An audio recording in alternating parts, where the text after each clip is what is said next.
I hate to see it. And when I saw it, I was like, for real though, like this is what you know what I mean? Like this is what people do. I was like, damn, he signed. And they said something about he asked for the chains back or something. Mm-hmm. What they gonna do with him? You said what? He want the chains back because he's paying for the funeral. So they're gonna keep the chains and sell them bitches and get the money instead of giving the money back to him. He paid for them and he got the motherfucking paid for the funeral.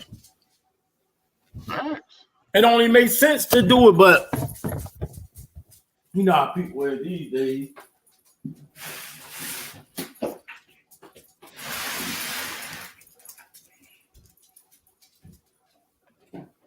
That shit wild, bro. What's good people? Welcome. I thought it was weird to ask for the change back too until I found out that he's paying for the goddamn funeral. Absolutely, 100% agree. Like, listen, again, you obviously weren't going to use the chains to pay for the funeral, so you already know what they were going to do. So basically, you wasn't going to use them to pay for the funeral. So if you wasn't going to use them to pay for the funeral, why not just give them back to him? What's going on, Miss Dawn? How you doing? Tiara, what's up? They're not yours, so what's up, everybody? Who's going to say, is Brittany Griner a man? Not that I know of. Last time I checked, it was a female. A woman, I'm sorry. Can't call all women females. Can't use that word a lot now. I've heard. Is Brittany Griner a man? Nah, last I heard, she was not a man. Nah, I don't think that's true at all. That's Tiara. Tiara said, please look into it.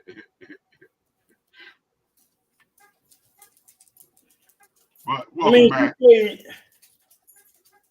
Basketball and all that shit in college and in the pros.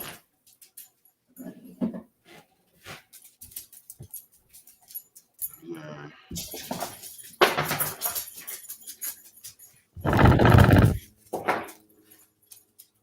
I listen, like Leo, I heard her talk. Yeah. Caesar Leo, fam, what up, fam? What's up, y'all? But that's because, they be taking all them hormone pills and shit. Yeah, true shit. Yeah, I heard her talk, but I don't think she sound like a man. She just sound like a... Layla Ali sound like a fucking man. Who? Layla Ali? Damn right. Layla Ali sounds just like a man. She fine, though.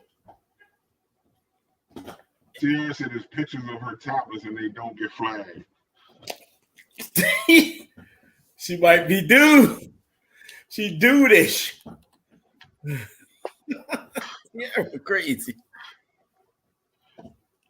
Oh, shit. He said, no, y'all need to look it up. Hey, yo. Oh, man, yo. What? Another week, y'all. We was talking about the situation with Gucci Mane. I can't think of the artist name.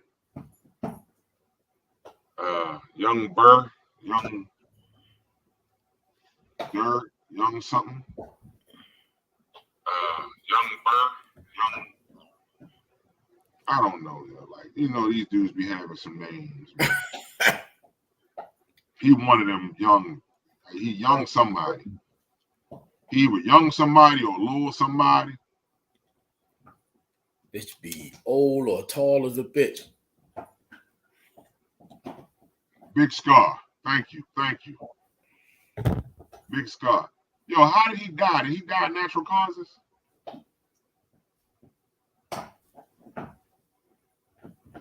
How he died, Caesar? Was it natural causes or he got killed? I didn't hear nothing about him getting killed. I thought he died of natural causes or he had got in a car accident or something. I didn't think it was nothing that it was like no murder. But again, like family was wilding. That's wild. Hey, you know what I saw? I think I tagged you to it, yo. About R. Kelly. Somebody had posted something. Oh, drinking lean. Oh shit. Damn. Overdose. What's name overdose too? Huh? The girl from 3-6 Mafia. Gangsta Boo was, yeah, they said they found it unresponsive, but that was all I had heard. I think they found fentanyl. You know, she was just on Drink Champs. Yeah, and she was on. I didn't know she was on the celebrity thing with Celebrity, Marriage Boot Camp, marriage boot camp thing.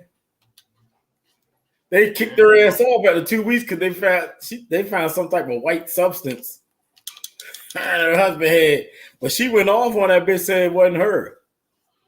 And Nori too. They put Nori off too because they was on there too. Don't bitch be getting. They said she was sniffing. Damn. Man, I heard they be putting fentanyl in weed now. Listen. These niggas is junkies, yo. Yeah, she said it wasn't true. She went off on him about that shit. She cussed out the dude that the therapist guy. Yeah, the Dr. Lee. Oh. Yeah. What up, Grapes? I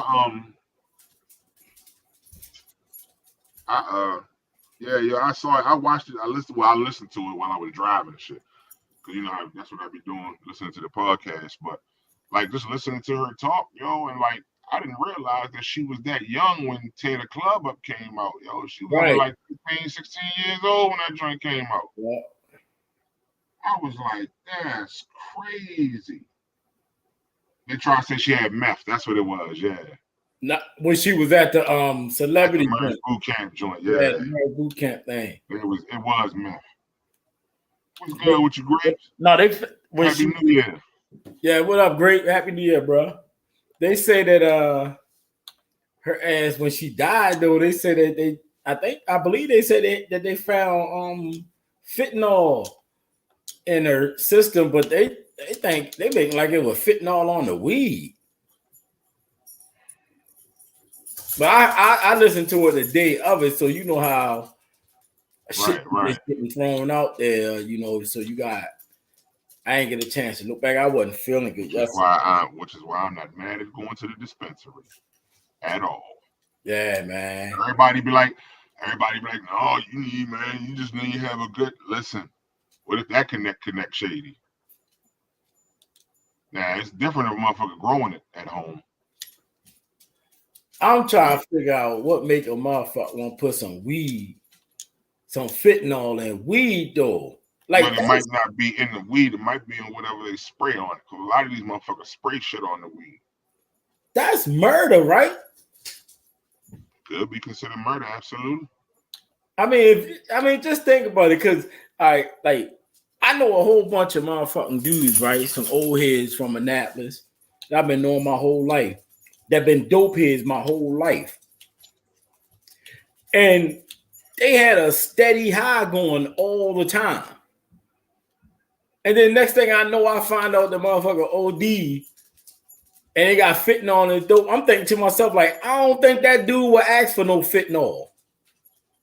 I don't think cause they was getting high. They functioning off their regular high. But a lot of these motherfuckers, yo, like, honestly, like even with the weed shit, yo, the fentanyl don't be on the weed, it being whatever they put on in the blunt with the weed, yo. Right. Like a couple, like motherfuckers still be lacing they shit and think that shit ain't being a crackhead or smoking cocaine. Nah, but you crackhead. If you lacing it, nah, that's not weed or smoking dust and shit, yo. Like that shit have fentanyl in it. Yeah, yo, a lot of motherfuckers be smoking that shit still. I was talking to somebody about that. I was like, yo, like, there's still people that smoke crack. Yo, like, I was like, ass. Because we done heard about so many other drugs that done took over since. You hear motherfuckers smoke crack, you like, you know what? He might be safe. He might Shit. actually But crack kids live longer than everybody. You know what I mean? Healthy and everything. Bitches be living long. As soon as they get off it, they be dying. Get out of here. And that's what it is. Body going to shop, yo. Almost like an alcoholic with the DTs and shit. Now, you know, Chad, we just talk about a little bit of everything. You definitely can speak on that if you like to. Yeah, but these youngsters today, though, real talk, like they junkies. I be seeing them doing a whole bunch of different shit. Like they be putting some tobacco shit on their weed. That fun, like, yo. What is that? I don't know. Like, it's called funnel or fennel or some shit that you can buy at the gas station. That is insanity. Like, I don't know what it is. I don't know what it's for. That's some other shit. Like, I ain't fucking with that Omega 8 or that whatever 8 Delta 8 shit. Because you know that's considered like diet THC. I'm not fucking with nothing you buy at the gas station. No, sir. No, thank you.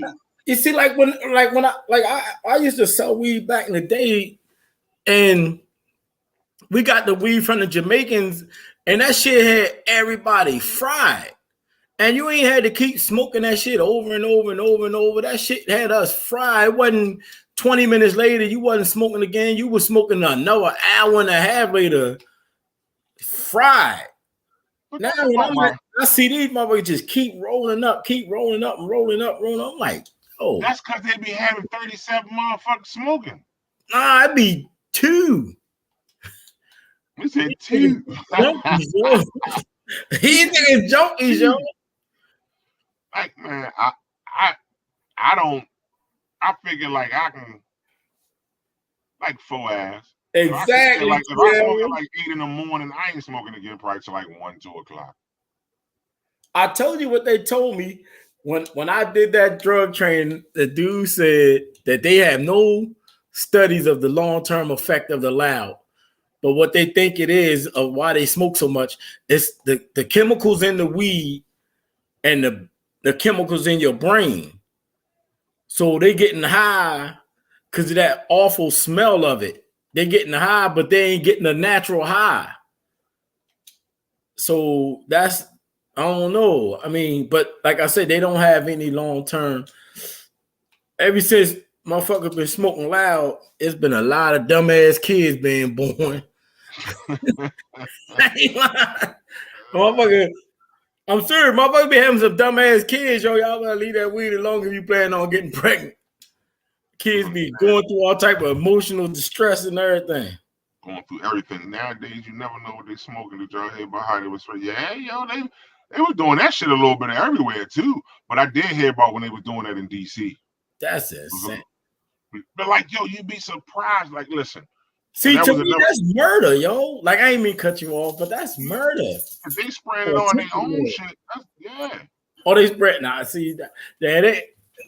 Like I said, these motherfuckers junkies. So, but that was like the what was the name of this? The salvia shit that you could buy at the gas station. Motherfuckers was smoking and be out rolling around on the side. Oh yeah, the salvia shit. They took this shit down, and now they got like, because a lot of places when they got you going and they got the plant. If it's a Delta 8, it's like some type of other form of THC where they can sell it in the store.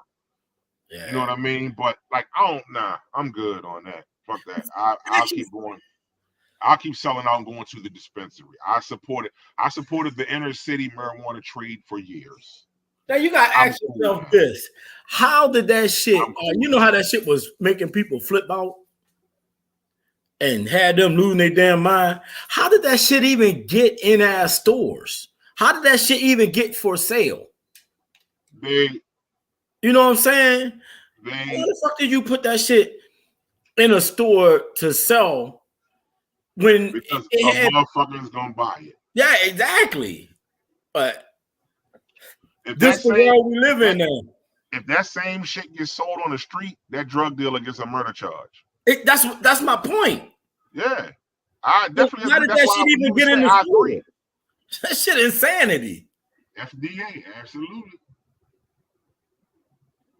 Somebody said these days the drugs are different. That's Donna. Oh, okay, Miss Donna. Yes, I was a crackhead. I smoked Love Boat back in the day. I never did dope, pills, or fentanyl. I'm not telling my story. When someone asks me about it, everything they talking about nowadays, they put me on everything. That's crazy. But she said I love telling the story.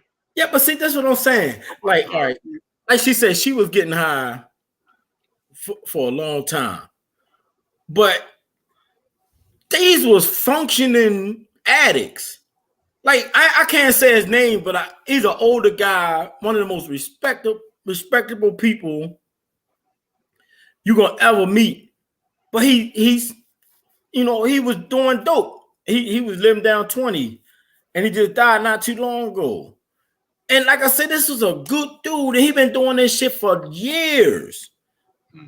And then next thing you know, he died of OD off the drug that he been using his whole life. And it got that fentanyl. And what I'm saying is, I could be wrong, but the person that I know, by him being a functioning addict, I don't think he would want that fentanyl shit in his. So how did he get his hands on it? How did y'all sell him some shit? Especially when y'all been knowing this dude for years. Like, they know him too, just like I know him. Like, yo, it's crazy, yo. Like, we in a time where motherfuckers will get high off anything, yo. When I heard about motherfuckers crushing pills and sniffing, I was like, God damn, you can't just take it the normal way? No, you remember the kids in school was the Adderall. No, they was crushing up the Smarties. Oh yeah. The candy, the sugar candy Smarties. True shit. Yeah. They were crushing them bitches up. And then the sugar was eating the inside of their nose out, yo. It was disgusting. They was eating the inside of their nose out. They was snorting fucking Smarties. Like, who the fuck said? When we was young, we was outside playing football and in the dirt and shit, right? Like, when I was young, I stayed outside. I played all the time. I ain't start drinking and shit until I was like 18, 19 years old. I wasn't doing that shit when I was 15, 16 years old. I mean, we had a little drink or something, but we ain't make that shit a everyday thing. These niggas like 12 years old. Man, like, you gotta think about it. Like you said, some of them their mothers be high off ecstasy in the fucking hospital.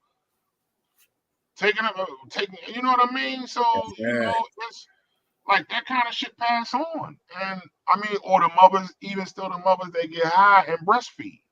The father too, though. Yeah, they take Venom man's come up as knock a bitch up, wonder why their kids can't learn in school. Right.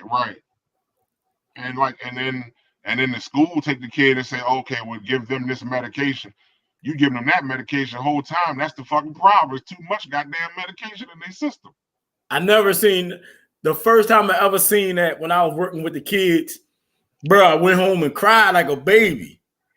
One of the baddest kids in my program was showing off every day. One day I come in his classroom, go see him. He like this. Eyes just moving around, head not moving. I'm like, yo, you all right? So I'm thinking he high. I thought he went outside and smoked some weed or something. So I grabs him up, takes him out in the hall, be like, yo, you getting high, man? Fuck wrong with you? He like, man, they up my dosage. It popped in my head. I'm like, I say, you on that fucking, I say, you taking that stuff? He like, yeah, my mom, they make me take it. Like, his whole demeanor so slow. I say, no. How are you supposed to? Oh, my bad. Go ahead. No. You was finishing. Go ahead. I say, how are you supposed to learn like that? Can you understand, comprehend? He said, everything just like so slow. By the time I catch up with the teacher, she gone on to something else. So I be trying to read ahead. He's like, Mr. Mikey, I can't even read off this shit. I say, I said, you know why you gotta take that shit? Because you running around here acting bad. You don't need that shit. Because when you in the Yes program with us, you don't act like that. But when you're around all these motherfucking teachers and shit, you acting all crazy. Now they got you taking this shit, man. We went and looked up. This is what we did. I told them they can't tell on me. I made them look up and we researched the medicine. Yes. They supposed and we watched videos of what it did to people. Yes.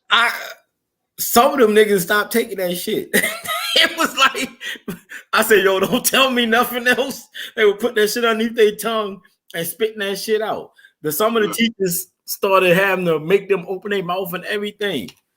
Yo, listen. Yeah, man, that's mental health. When I worked in the mental health field, yo, I worked at an adolescent program. And it was one little boy, yo. He little kid, like 8 years old.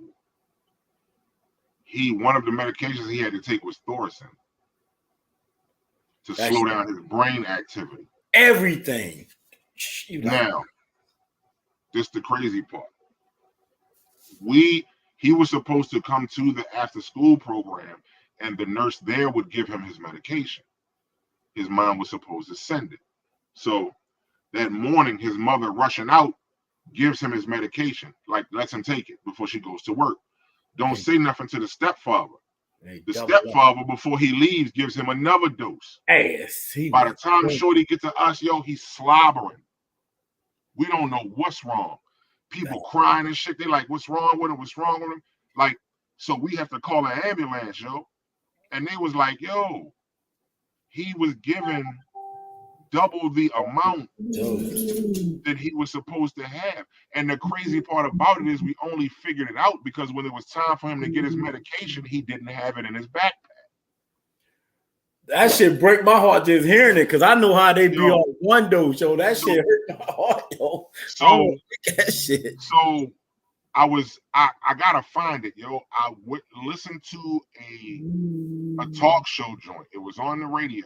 But it's a talk show, and I think the dude got a podcast now. Yeah. But they were talking about how the mental health field was pacifying Black people or Black women, Black single mothers with medication.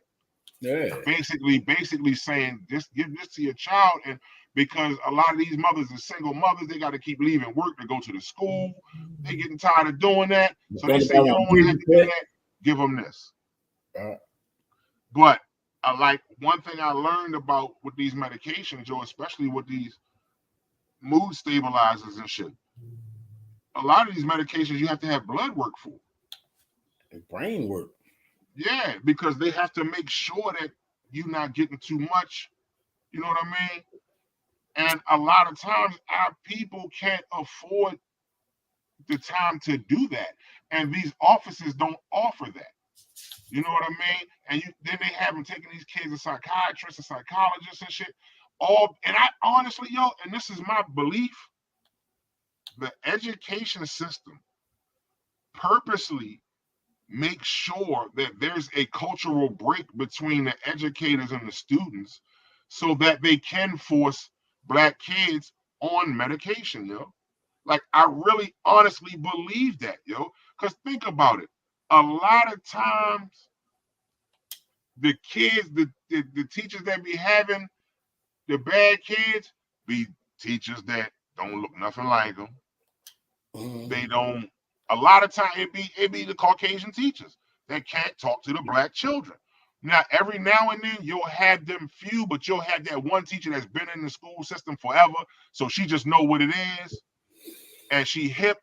You know what I mean? Or you'll have that one teacher that knew and get lucky until one of them kids wild out, then they don't want to be in school. They don't want to work at the school in the hood no more. But honestly, yo, like I really feel like that shit is part of the school to prison pipeline, yo. And I feel like they purposely do that shit to our kids, and they put them around people that don't know how to talk to them culturally, because you have to. Regardless of how much education you give a child, you still have to be able to relate to that child to make sure that they understand what you're telling them.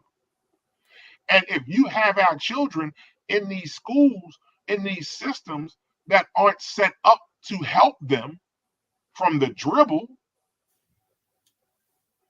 then you have a parent that has to keep coming to the school because you saying that their child is an issue, and this mother can't keep affording to go to the school. So they say, you know what, here, this we'll try with this. Yeah, and they try to do that to me. They try to do that to my brother. They try to do that to my son. They try to do that shit to my daughter. They tried to say my son was autistic. We had to take him to Kennedy Krieger and get him checked out. Yo, like, it was crazy. Yo, like, how many times I sat in a meeting and was like, I'm not giving my son no fucking medication. Are y'all serious? How many times me and Kamala got up and left out of a meeting because they was talking crazy? Like, I'm not giving my son, he don't need no fucking medicine. Y'all just need to know how to talk to him. That's just that. Yeah. But that's what it is, yo. Like, it's not always, and I'm not saying that every child don't have an issue. I'm not saying that. I'm not saying every black child don't, you know what I mean? But what I'm saying is like, I'm gonna say this, parents, if the school is trying to tell you that your child has ADHD because they can't pay attention in class, try to go to the school and ghost the class. Don't tell them you want to come and see. Don't tell your child you want to come and see. Go to the school and ghost the class. And when I say go to the school and ghost the class, though, Mike, you probably know what I mean when I say that. But go to the school and ghost the class, meaning that you don't go in the classroom. Your child don't know that you're there. That's what I used to do. Go and ghost the class. Like, this is something, and I say this because, like, yeah, like, you might have to take off of work and you might lose some whatever, but at the same time, you know your child. You know your child.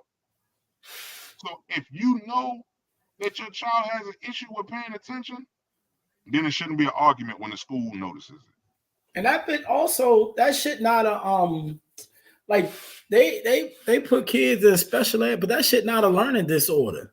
It's not, yo. The teachers they turned it into a learning disorder, and it's not actually. Another thing that they do is which I think the parents are crazy for it, and I mentioned it to a couple of parents. I say, how is a school teacher, a guidance counselor, and a principal able to tell you that your kid need medication? I'm like, y'all ain't paying attention. The doctor at the seminar said, in order to determine if a child has ADHD, he showed us a map of the brain, a picture of the brain flat out, and then they had black spots in certain spots. There was something wrong with it. So I told you, I made the kids. We went back and I told them what the dude at the seminar said, right? But I made them look the shit up for themselves. It was so crazy because that was one of the things that they all researched. I mean, they went deep. They was coming back like, Mr. Mikey, did you see?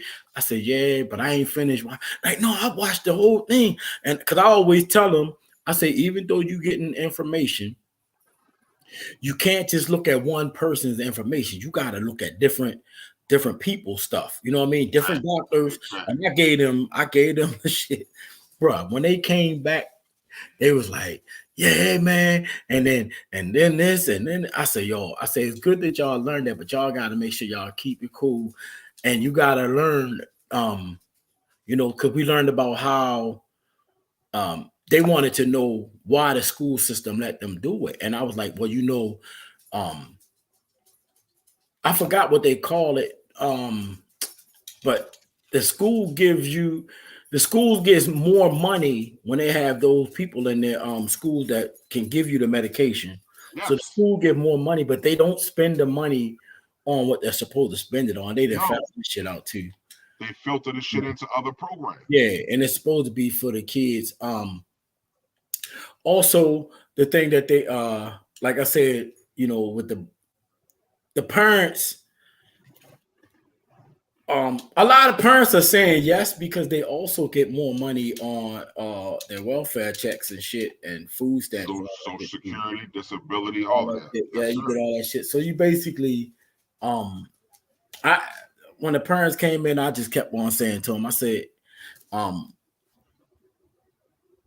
if you smoke, like if you get between being high here and this almost high and this being not high, this is the hardest time because you in between being high and not being high, your high coming down. So you don't know if you want to get high again or do you want to be sober. And I got that from smoking weed. When I used to smoke weed, and I smoked weed heavy, I was always irritated when my high started coming down. Even though I handled myself like like I was supposed to, I was irritated at people's voice talking to me while I was, sobering up and shit. I ain't want that shit. And I'm like, I said, how do you expect your son to learn like this? All right, you give him medicine in the morning. By the time he get in second period, that shit they kicked in. By the time he get in fourth or fifth period, you wonder why he keep getting in trouble. Because he in between being high and he's irritable. So now you wonder why this motherfucker ain't got no patience with nobody. And then at the end of the day, you wonder why he take off running out the classroom and running through the hallway because now he ain't high at all. So he went a whole day struggling with some adult shit. That's what adults do. We get high, we get drunk, and then we tell our kids not to. But you feeding your kid. What you gonna do to your kid when your kid gets 18 or 19 years old and graduate from school and they're dependent now? What you gonna do with them? Because the government ain't gonna keep giving you that bread to get that shit. Now you wondering why they need so much weed to get high, or they counting milligrams. They counting how many milligrams they put them in, proud of it, because they can handle more milligrams than somebody else. Who the fuck? I don't know. It's just that's why I said again, like that's where it starts at though. Like as parents, like I said, we gotta be able to understand that what our kids do and how our kids are when they home or when they're not at home. Because I'm sure my kids don't act the way they do when I'm around. You know what I mean? That's just the nature of kids. I was a kid. I did the same shit. You know what I mean? You at school, your parents can't get right to you. You home, you right across the hallway. The motherfucker got to jump up and come to you, then that ain't no problem. But you in school, oh, it's a chance that dad might not pick up the phone. He out driving. It's a chance mom might not pick up the phone. You see what I'm saying? Yeah. So you got to understand, like, and that's why I said, if you know your child has trouble learning because you sat down with them and you've seen it, then that's different. If you know that your child has a problem with paying attention because you sat down with them and you've seen it, that's different.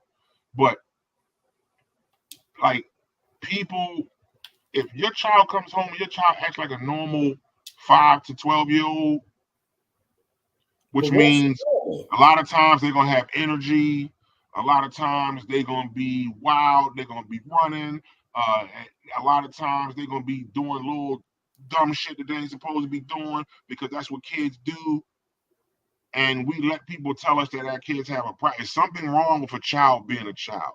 My child outside running around screaming, is something wrong with that? There's something wrong with that kid.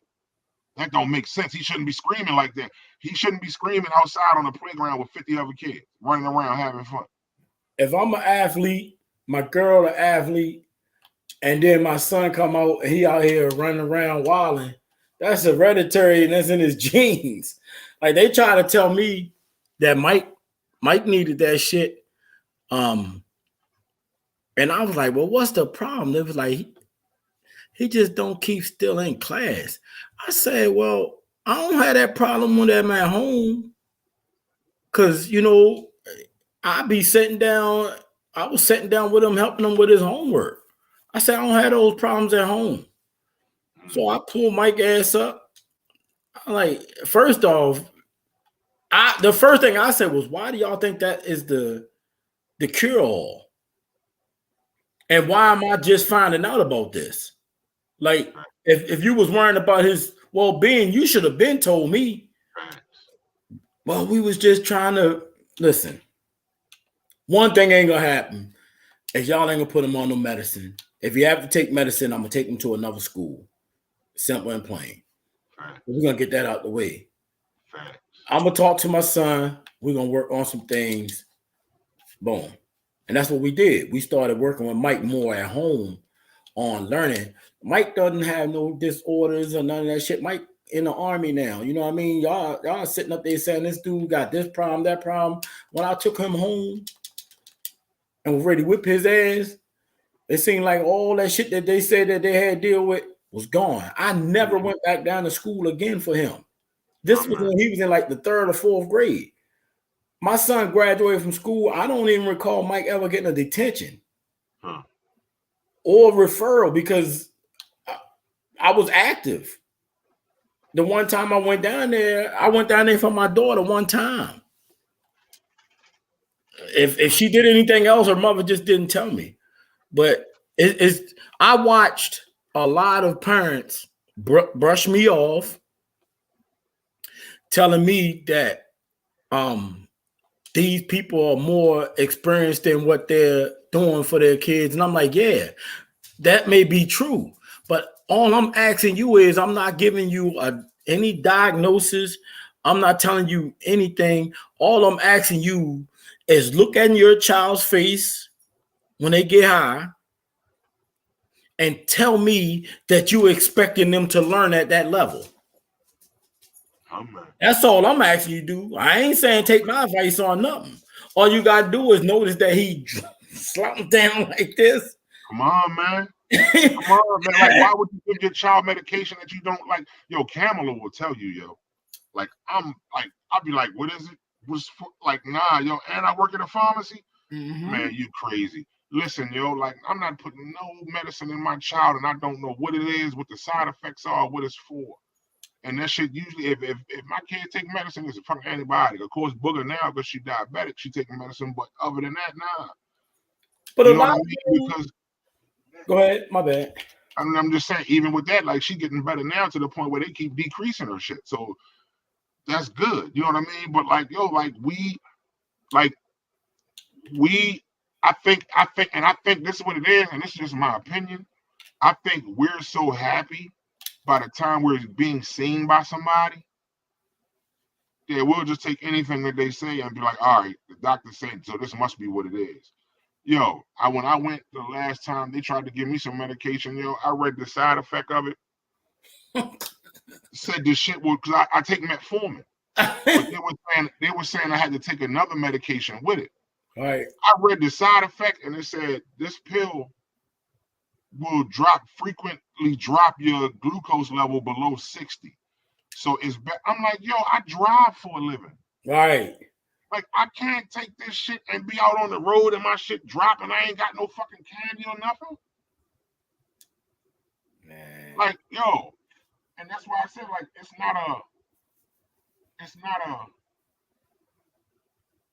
we just gotta do a little bit better with learning about medication. You know what I mean? Black people, like, we'll pretty much take whatever. If it's some shit that the doctor tell us, well, you take this, you take, yo, like I said, yo, like for me, you gotta tell me a little bit more than that. Just I gotta take this because of this. No, why? What else? What is this gonna do that this not doing? Yeah. But also, you know what I mean? You know, also one of the things is for us also is weed smokers use weed as a cure-all.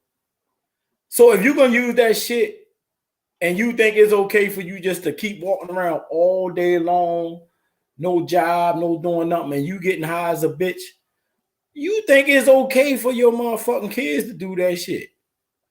That's why they ain't doing no research on it, because somebody told you.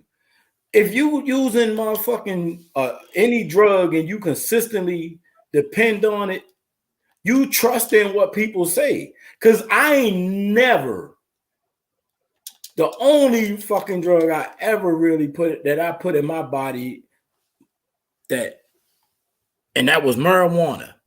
I like regular weed. I liked Reggie. Regular weed.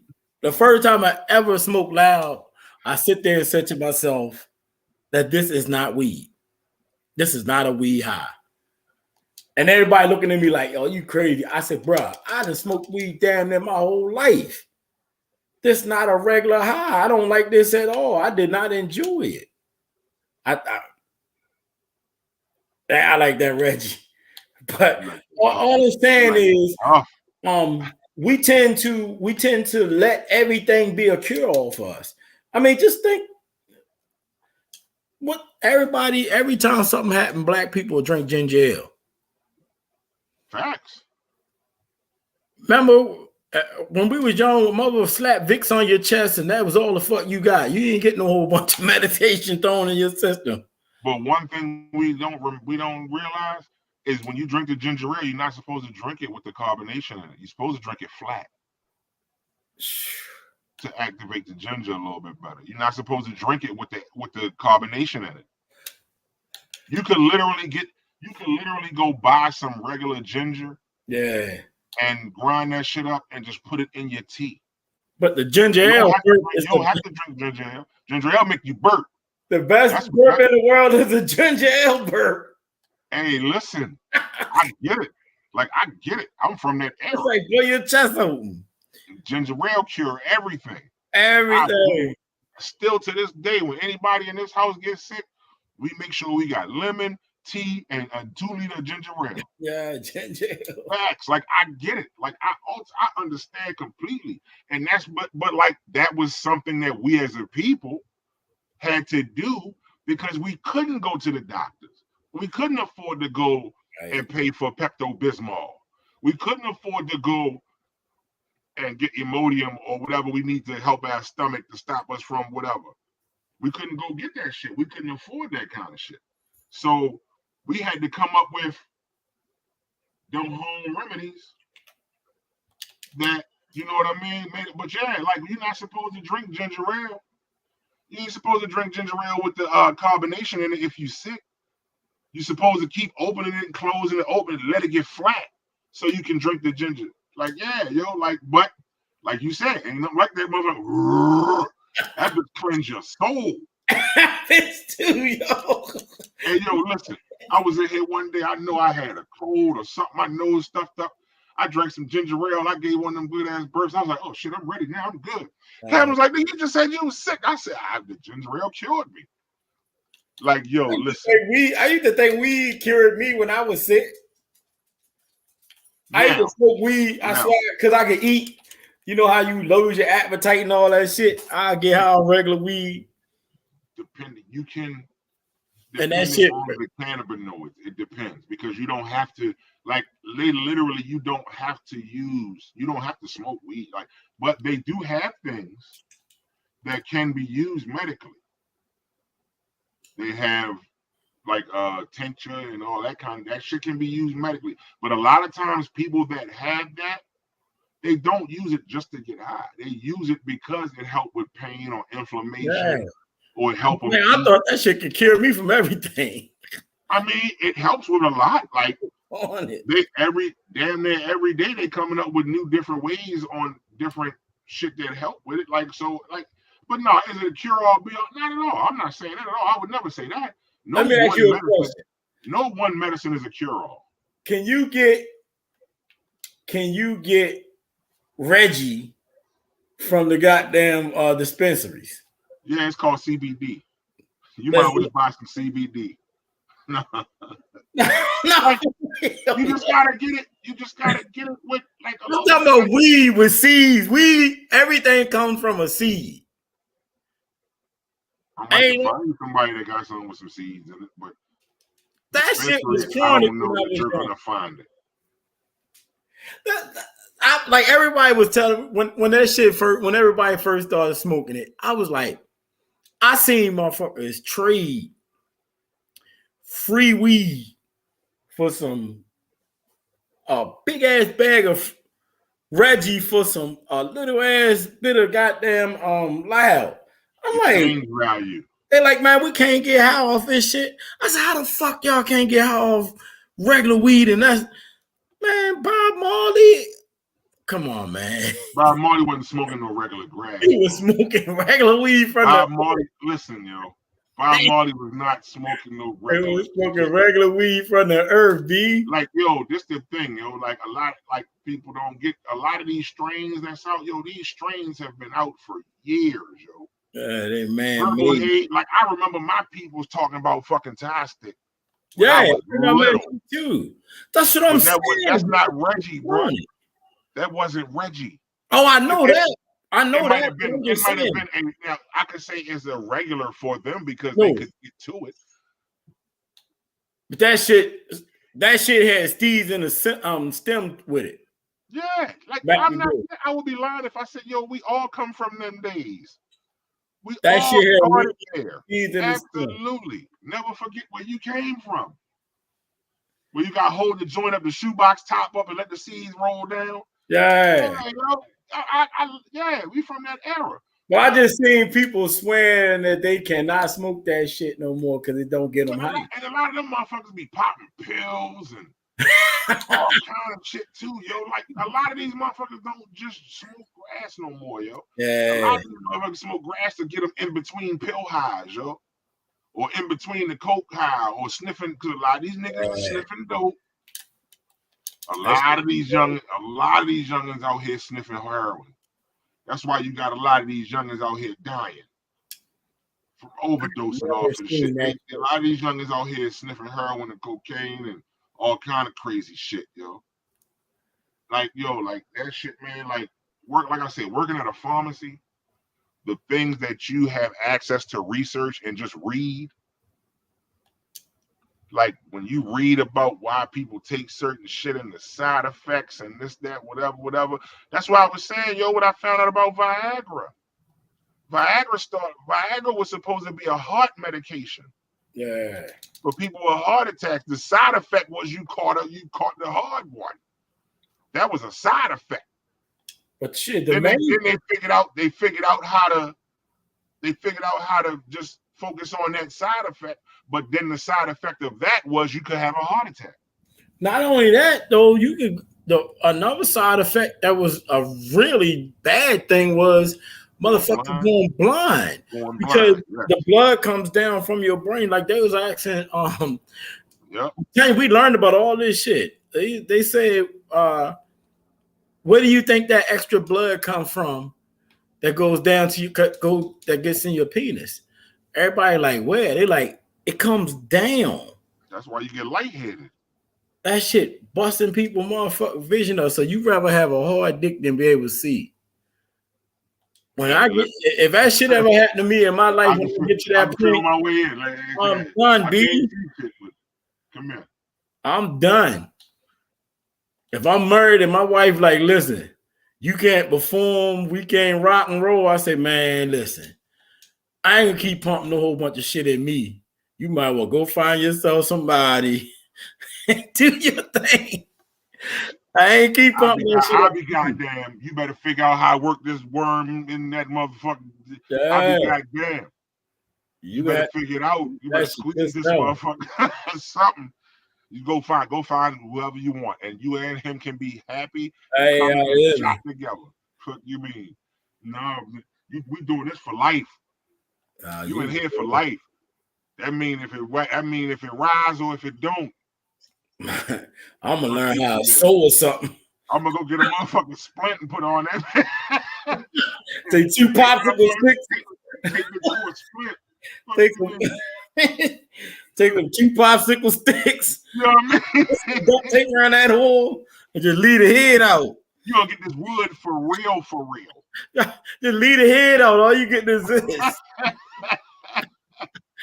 gonna get this wood for real. So wood in the dark. I put on the rubber so that the stick don't split on this side. I put a rubber on, but that's about it. Like I said, you go find somebody, but both of you motherfuckers will get shot. That's cool. So I hope it's worth it. You gotta put that shit on the stick like you do on the hardwood floor, so you don't get no splitters in your blicky. That be shined up. Oh, man. The craziest thing about it is, you know what's sad about that shit though? Like all jokes aside, that shit, they're not telling people all the medical problems that people are having using them blue pills. Facts. They're not telling you like all the shit that they going through just to have sex, yo. After all these years of you running around this bitch fucking, you get up in your old age and you still got to depend on that shit. I ain't gonna keep on eating your pussy and none of that. I'm gonna let you go ahead and do your dance. If I can't perform, I done performed enough. I got like 12 Oscars. You can do your thing. I ain't fucking with you. I'm serious. I'm done. If it's over for me, it's just over for me. I learned to take life as it is. Guess what? I'm married. Man, this motherfucker got life as it is. Problems, liver problems from that shit. It's all types of shit that come with that they ain't telling people about. And then, like I said, especially with that blindness, I fear two things in my life, and that's drowning and going blind and burning. I hate it. Would be for me, it's going deaf, yo. I can go without hearing. Fuck not being able to hear. Bitch get on my nerves anyway, so I'm like this the whole time. I can go deaf, yo. But nah, yo, like it. Yeah, they do, Scooter. They put disclaimers out. Yeah. But it's like a lot of things should be attributed to it, yo. Because just like it's dudes out here that's at a certain age and they can't whatever no more, man. It's motherfuckers out here in their 60s and 70s out here still knocking off 20-year-olds and shit. Right. So a lot of times, yo, one of the things I found out with me too, like if my sugar too high. It's all in how you treat your body. Yeah, yo. If my glucose too high, I mean, it's blood going to your penis no matter what it is. It's blood no matter what. So if it ain't flowing properly, your ass is in trouble. Tony, what up, Tony? What up? But like I said, I could do without. I know people that was married that's going through that shit. Yeah, that's crazy, yo. Like when the dude can't perform because his blood pressure fucked up. Yeah, and they do that too with the blood pressure medication. That shit will fuck up your blood flow. You know what I mean? Long live the fighting Sheboygan. Long live the fighting Sheboygan. He ain't fighting no more. You know what I mean? But I just stop it. I ain't even gonna front. Yo, but I hey man, it's understood. Like I get it, man. We gotta have a doc. You know what? I'm gonna holler at Dr. Bede, yo. Because Dr. Bede is a cardiologist, so he probably can tell us more about the medicine, yo. I'm gonna have Dr. Bede on here again, yo, so he can talk about that shit, yo. I'm like, look, Doc, this is gonna be a sensitive subject, but we need to go ahead and talk about this. We're gonna get this out there, Doc. We feel like you the person to help us do that. But yeah, yo, like I mean, the things that motherfucker go, like, listen, man. You come in this world through a coochie, I guess you feel like you got to go out with one too. But yeah, it's like people doing it's people using blue pills now that really don't need it.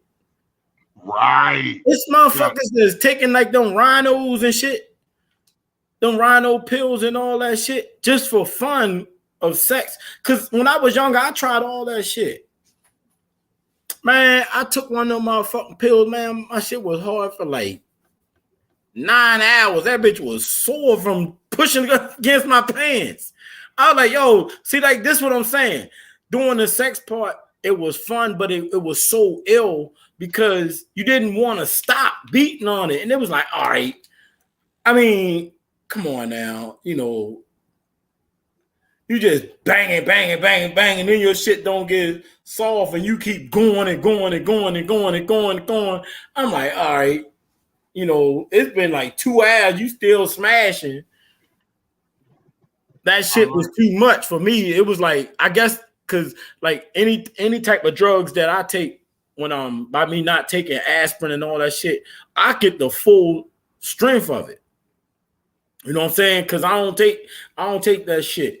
And I used that shit, man. I was like crazy. And then when that shit wouldn't go down, I was scared as a bitch. I was like, man, ain't no way I would walk around with my get hard like for 5 days straight. Like, the fuck? I ain't never use that shit again. I learned my lesson, and my shit was with LSD. I ain't never do that. Yeah, that was wild. But like when you have sex with that, like you don't finish. You know what I mean? You'll go forever, but you won't finish.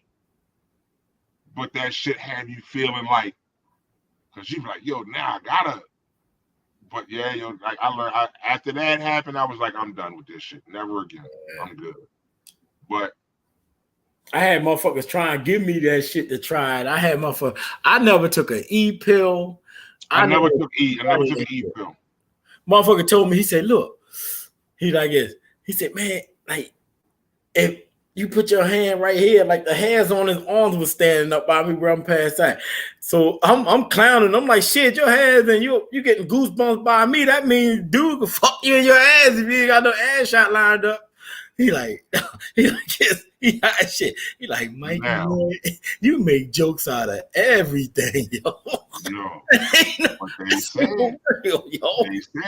They say that was the drug that made a lot of these niggas. I'm telling you, yo. Up that fence. Hey, see, I put my hand, I didn't even touch ecstasy. His hands was standing up on his arms and he had goosebumps. I'm like, yo, that mean a dude gonna smash you, right? He said, man, you make jokes about everything. It ain't even the right time for that. I was dying. Listen, yo, like never that, yo. For me, if marijuana, LSD, and mushrooms. That was it.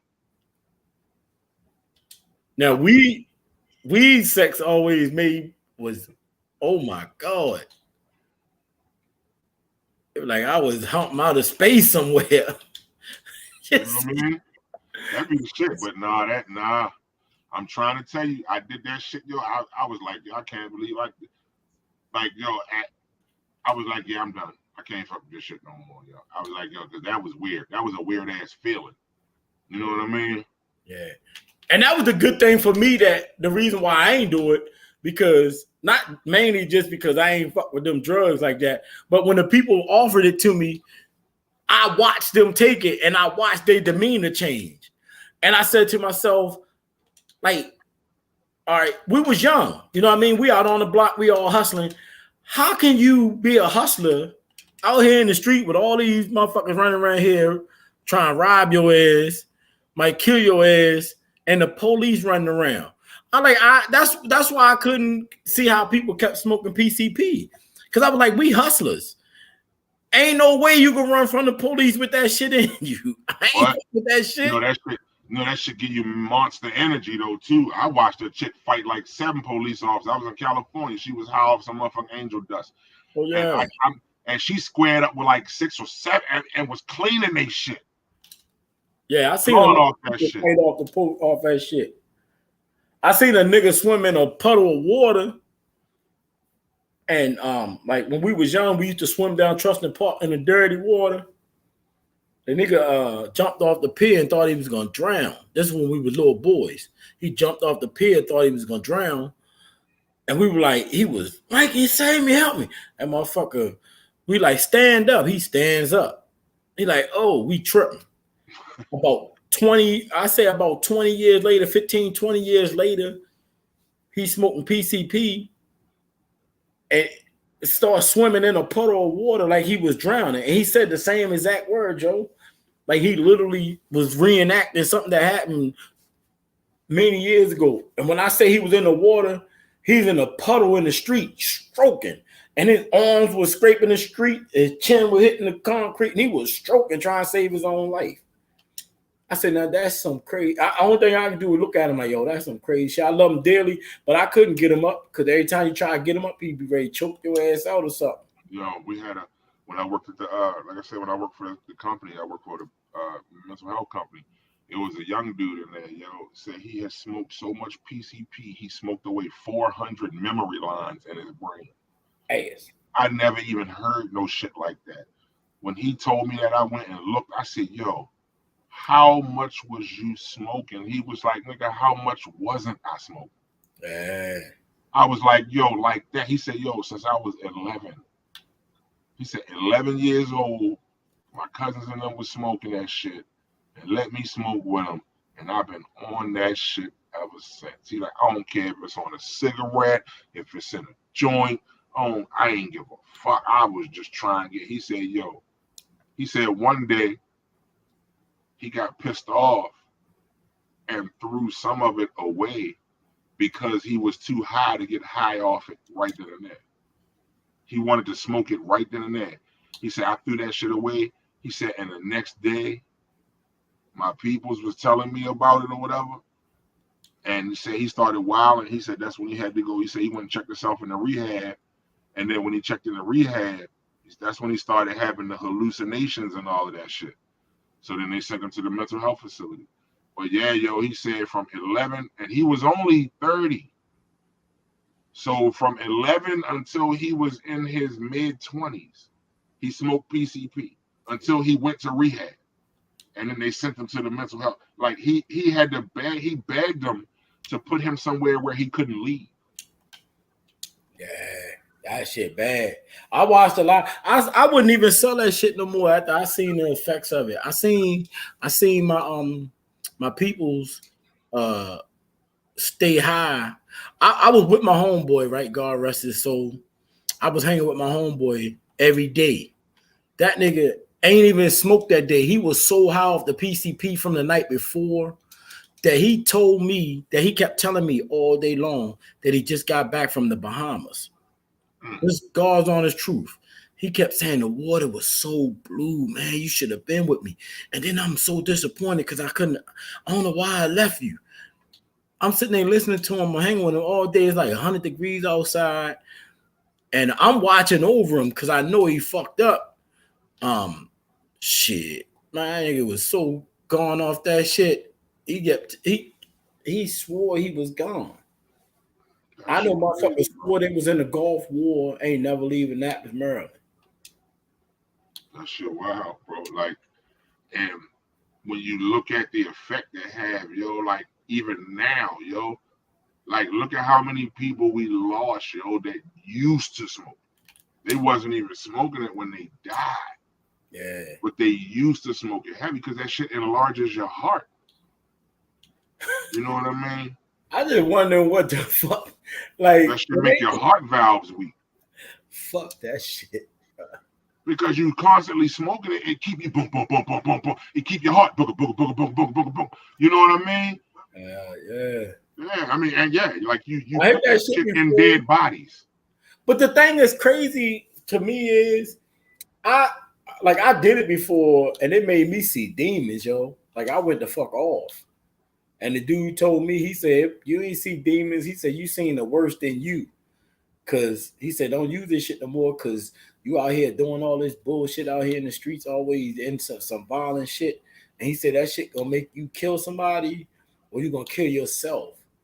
Like that. He was so lunching that when he was telling me, he was like, hey.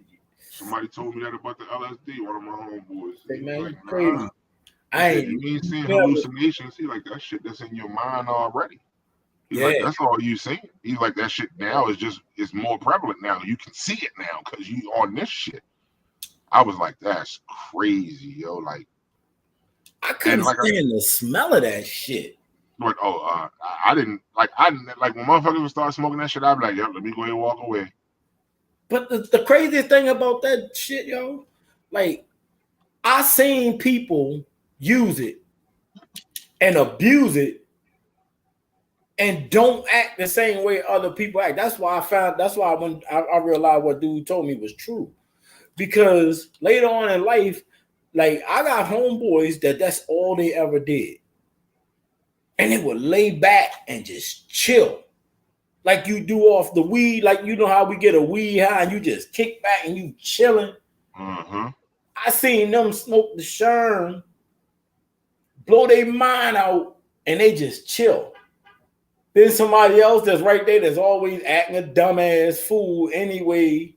He get high, won't be falling on the curb, yelling and screaming, doing all types of crazy shit. Right. And everybody just sitting there looking at him. All the rest of them looking at him like, ass, yo. I said, these niggas be stuck. So that's why, like I ain't never bashed nobody for doing it because I got friends and loved ones that did it. I just say that shit wasn't for me. I don't know how, because I tried it and it just wasn't for me. It wasn't a good look for me. The first time I saw a motherfucker walk up in a church high off that shit, I was like, I will never smoke that shit. I will never. The crazy part about it, my peoples was in church when he walked up in the church. That's crazy.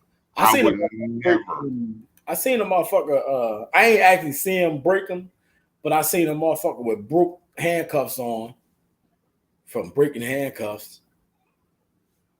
I seen a motherfucker jump out the top floor down 20.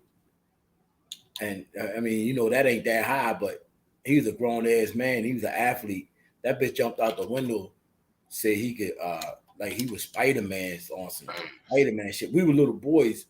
We wasn't even teenagers when this shit happened. And we didn't even know what the fuck he was doing, but we know that bitch said he was Spider-Man. He jumped up out that bitch.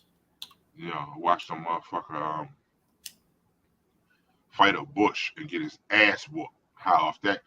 The Bush, when I tell you the Bush whooped his ass, the Bush punished him. By the time he got up out the bush, his shirt was all fucked up, his face was all scratched up, and the Bush whooped his ass, and he went to work. He walked past the Bush and was like, "What the fuck you just say?" We was like, "Yo, it ain't say nothing. Yo, you tripping?" Like, "No, this motherfucker," and then just jump in. Yo, I mean, we watched him brawl with that bitch, bro. If we had cell phones back in the 90s, that shit would have been on World Star. Right. Yo, he that Bush whooped his ass, yo. He lost that fight, yo. He lost that fight like a motherfucker, bro. But yeah, man, like that, that was just something I never had the urge to try. Yo, when I saw how motherfuckers would act off it, motherfuckers get gone off that shit, and you pouring milk all on themselves and shit instead of drinking the milk, pouring milk all on their head and shit. Like I was like, yo, you supposed to drink the milk, nigga. Mostly you get pepper sprayed. Mostly everybody down 20 hung together back in the day. So we tried a lot of shit together, like drinking and all that stuff. We tried all that shit together.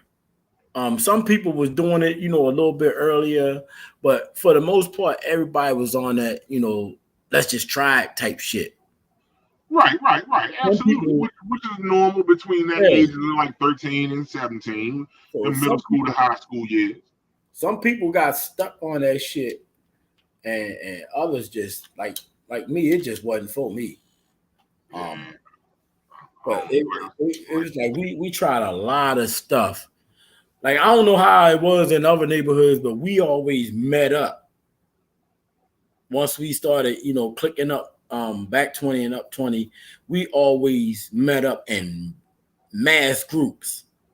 We didn't hang like 5 over here, 5 over there. It was a few over there, and a bulk of everybody else in the same. We used to buy liquor every night and just drink that shit and then just start busting the bottles out in the street and all type of shit. That was when we was wilding, you know, we was young.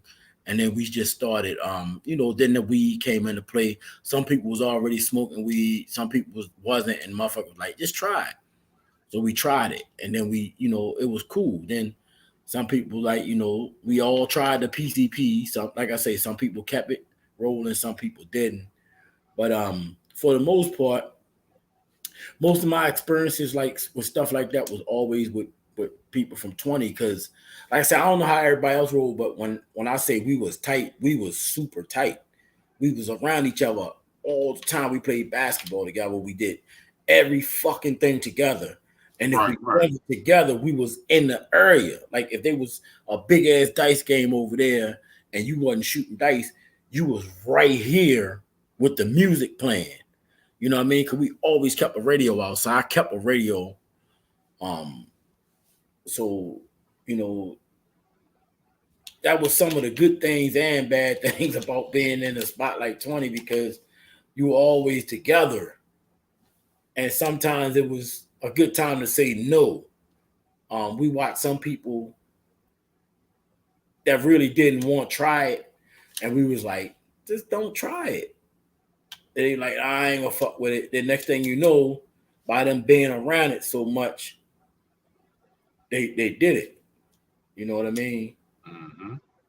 Like I said, it always for me, like I said, just for me, just watching how people was. But again, like I said, like you said, I don't knock nobody that did it or motherfucker that still do it now. Like you got your vices, everybody got their vice. It is what it is. I just hope you know. I just hope you get through it. You know what I mean? Like at the end of the day, but. Nah, like I said, yeah, my shit was limited like a motherfucker. I thought I was wilding with the LSD shit, with the mushrooms and shit. And I saw a motherfucker half that and shit. Like I said, I saw that shit. I was like, God damn. For real, motherfucker. Get naked and start running. I'm like, hey. So I was like, something just told you to get naked and start running. Like, and I don't mean just like running away, but like running up and down the street. Up and down the street. Up and down the street. All that PCP. I was walking around like I kept saying, they come and get me, yo. They come and get me. They like, come and get you who? Then you gotta imagine everybody else on way high as a bitch too. That's crazy. You know what I mean? So they can't help me. That's wild, yo. But we, that's one of them things. But that's one of those traditions. I ain't gonna say tradition because that make it sound weird. But that's one of those things that come along with growing up in a community where you gotta, it's a lot of y'all. Yeah. And you like those experiences, you go through those with the people that's 9 times out of 10, the motherfuckers that's right around you. And like you said, some people take to that shit. And some people just try it once and they be like, oh, I'm good. Some people try it a couple times and they be like, you know what, let me leave this shit alone.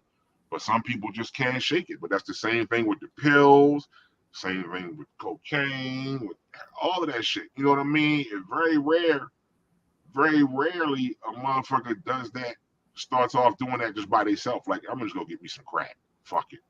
And see what the hype is about this shit.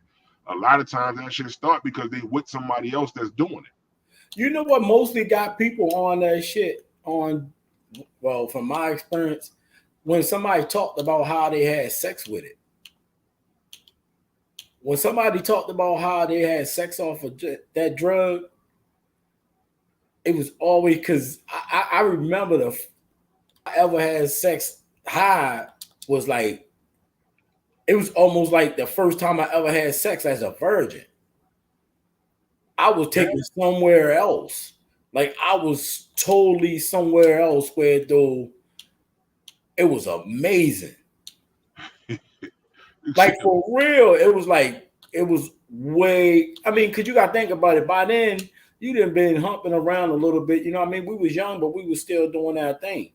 But when I smoked that motherfucking weed and I started, man, I was like crazy ass, like you was inside that joint yourself enjoying it. Right. Hell yeah. That's how it be. Crazy. That's how it be. And then we all had, like I said, we all would link up and we all had conversations about that shit. You know what I'm saying?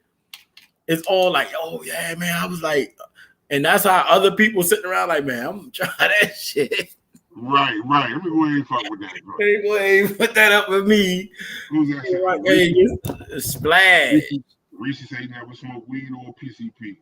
Hell no. Nah. I think I don't know if he drank in school or at the school. I don't remember Reese drank. Reese ain't never even drink much.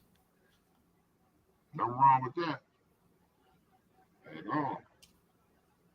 I said I'm off the drinking for a minute, yo. I ain't drinking nothing, man. You know what I mean? I haven't had a drink since New Year's Eve, Christmas. That's what always had me, yo. Them motherfucking drinks. That shit is hereditary. That shit is handed down through generations. Alcoholism. Yeah. It took me a while because that's another thing with that alcohol shit too. One of my main things is, and it probably always will be, I love having drunken sex. I'm serious. That's some of the people. Listen, when you want to heal from things, if you can't admit to that shit, your ass ain't gonna heal, because when you become an alcoholic, a drug addict, when you done, and like that shit don't control me no more, right? But it had control of me because I wouldn't admit to it. I kept thinking I had that shit under control, but I didn't. It wasn't bad like a lot of people's. It was just like, if I'm ready to go get some ass, I'm like, man, I'm gonna go get me a shot. Boom. You know what I mean? That's the first thing come in your mind. I'm gonna go get me a shot. And I was like, true shit. That shit was part of who I was. So by me, like I always say it, but when I went through everything I went through, I had to study stuff, and I also had to learn me. And that was one of my biggest problems with alcoholism. I wasn't overdoing it to where if though it was like it was gonna kill me, but it was times that I would drink when I didn't want to. It was times when I didn't drink for a week. After the third or fourth day, I woke up feeling like I had a hangover, like I had been drinking. I never paid that shit no mind until I said I don't want to drink like that anymore. And then once I started not drinking like that, it was crazy because I could go like a week and don't drink, 2 weeks, don't drink, no problem. But that's when mind over matter comes into play. As soon as I say I ain't drinking no more, fuck this, I'm chilling. Next thing I know, I'm having these. Where though you could be outside drinking and I walk past and I could smell liquor over the Kool-Aid or juice that you put in that bitch. I'm like, yo, I'm a fucking alcoholic. Then I'm telling motherfuckers, you know, that's why I stopped telling people and I studied it myself. I was telling motherfuckers the shit that I was going through. And like, man, you ain't no alcoholic. I'm like, yeah, okay. That's why I don't fuck with you now, because I'm telling you that I'm an alcoholic and you telling me that I'm okay. You're telling me I'm not, right? Yeah, I'm not okay, so I can't come to you. So I went to myself and I prayed, and I started studying the effects of alcoholism. And the mind over matter thing for me was, and it's no bullshit. I fell in love, and when I was single, I was doing all types of shit, running around trying to fuck everything I can. I was doing that shit with liquor in me. And when you started going over females' houses and they like, you coming over? Yeah, I'm coming over. And then you walk in the door, they like already got your drink for you. They know you're gonna get tight and pound on them and shit. So they were part of the problem. Like, I'm being real. I'm like, that was part of the problem. You know what I'm saying? Right. Expecting you to come over there. It was sometimes when I wanted to come over there and I wasn't tight, and I wanted to come over there and didn't want to have sex, and I didn't feel like it, but I did it because the person wanted, and I didn't perform like I wanted to, like they expected me to, because it wasn't just because I wasn't drunk, it was because I didn't feel like it. And they was like, what you need me to go to the store and get you a drink? And we'll go to the store and get me some drink just so I come back and perform. It was crazy. Listen, you'd be surprised, man. Like, but again, we talked about that too. Like, you know, that's more or less like trauma bonding. You know what I mean? And like where you bond with somebody, not necessarily you bond with somebody over something traumatic that happens, but that's basically the same type of thing. You know what I mean? Like finding out what your trigger is. Okay, so you need to have alcohol in order to do so. You know what I mean? I'm gonna supply you with the trigger so I can get what I want, and you can, you know. So like I get it, man, but that's something that that's something we do with everything, not even just with drugs and alcohol. We do that with everything. You know what I mean? And we at a time now where you're starting to notice it more, but people can talk more about it now. Like people can talk more about triggers and points of trauma, and people can talk about those things. Whereas we come from an era where that kind of talking about that kind of shit you saw. Yeah. You know what I mean? You was considered soft if you talk about your feelings. Nigga, fuck your feelings. Nobody give a fuck about that shit. Fuck is you talking about whatever you worried about? Fuck out of here. You sad. Nobody give a fuck about you being sad, punk ass nigga. Fuck out, you know what I mean? So that's why we have a lot of men that's in their 50s and 60s just now learning how to love and shit. You know what I mean? That's why you got a lot of women that's in their 50s and 60s that's just now realizing that, you know what I mean? Like, that's, oh, I did this or I did that. I shouldn't, you know, because we never really, a lot of time, we raise off survival. And we look at it as love because you figure a person that does these things for you love you. But a lot of times it's being raised off of survival, and we don't look at that. We don't look at that aspect of it. These motherfuckers. We look at what make you happy and what make you sad. You know what I mean? We don't look at the things that could. Why do you get angry when you hear that? Why do you get sad when you see that or you hear that? You know what I mean? But now we're in a time where we ask those questions, man. And that's beautiful. I love the fact that my people is doing that. That's why we do the brothers check-in. We do the brothers check-in so that brothers can check in and just talk. You ain't even necessarily talk about what's bothering you if you don't want to.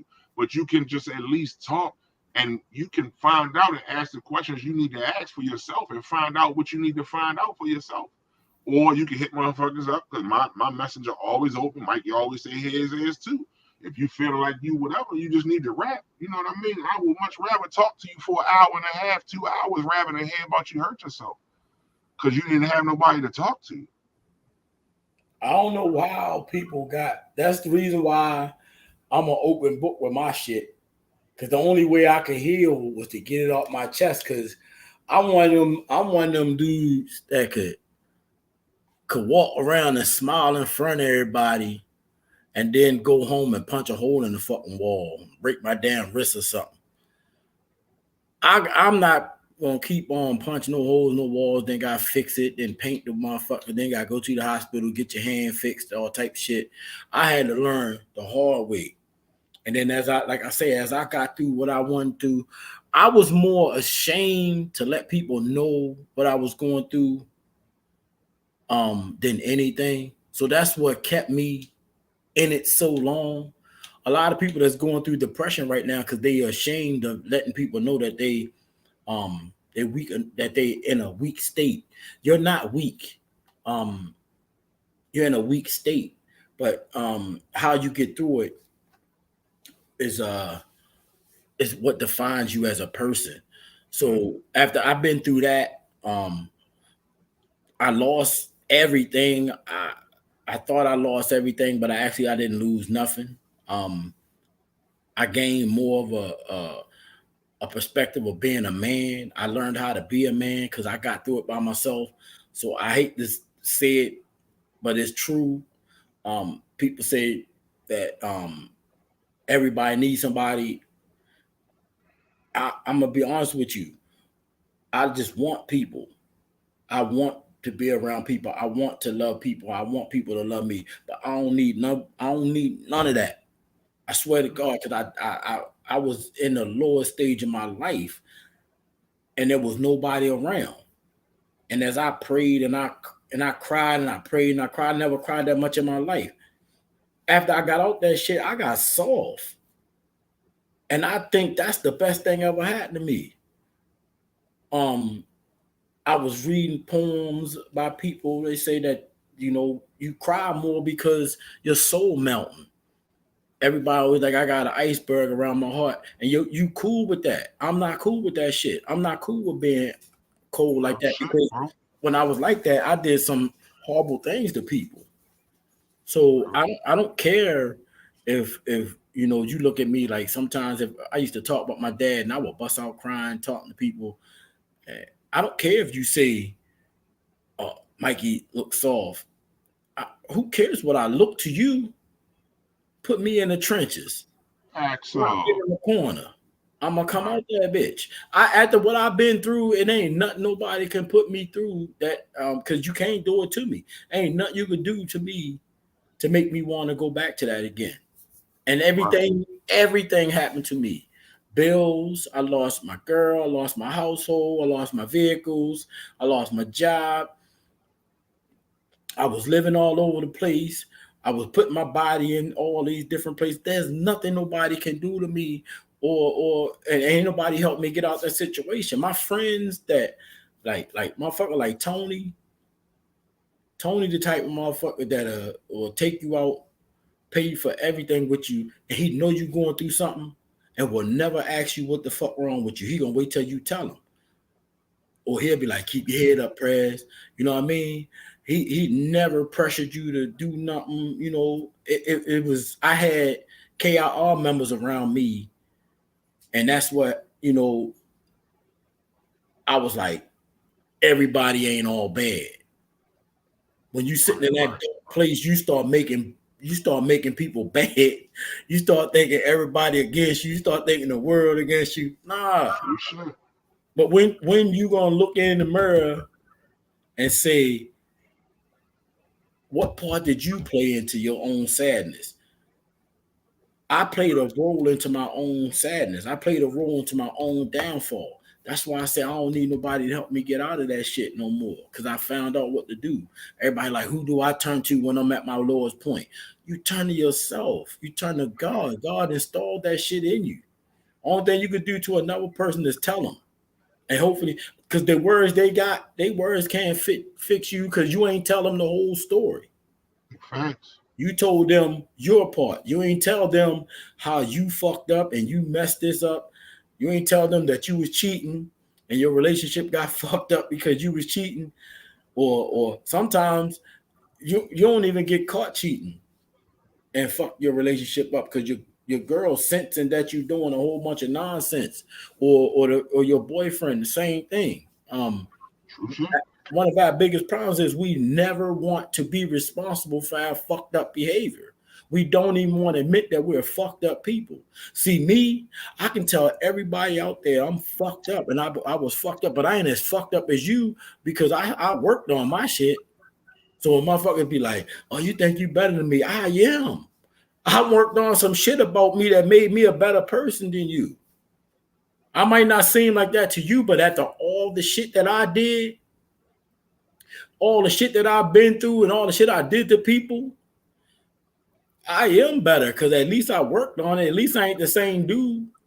There's no way you could catch me. There's no way you could get me to hurt another motherfucker. All that fighting and shit I did when I was young, there's no way you could get me to hurt another person unless they put me in the my life in danger too. Right. Yeah, I'm coming. I'm coming out that bitch. Absolutely. And I'm gonna go straight on attack mode. I'm not the type just because I got older and I'm a little bit more like, people don't understand finding the softer side of you as a man is the best thing you can do to yourself, because everybody treats you like a rock. And something guided me to this, yo. I said this. What's going on, Janai? Something guided me to this. It guided me to, at the time when I was going through everything and I was ashamed of letting my family and friends know that I was going through depression. And I kept saying, crying to myself, you supposed to be everybody rock. You supposed to be everybody rock. So one day I'm looking up something and rock comes up. Remember when the internet first came out and shit, you could punch in something and everything about a rock came in. It could be some freak shit. It could be everything. So whatever I was looking up, I can't tell you. I read the definition of a rock, and it was a mineral, and it told. Then I looked up how rocks are formed by sand and shit over the years coming together and all that shit. None of that shit have feelings. None of that shit have feelings. None of that shit have emotions. None of that shit is cared for. A motherfucker take a rock and build a building with it, and then knock the building down a couple years from now. Motherfucker take a rock and skip that bitch across the water. Do anything.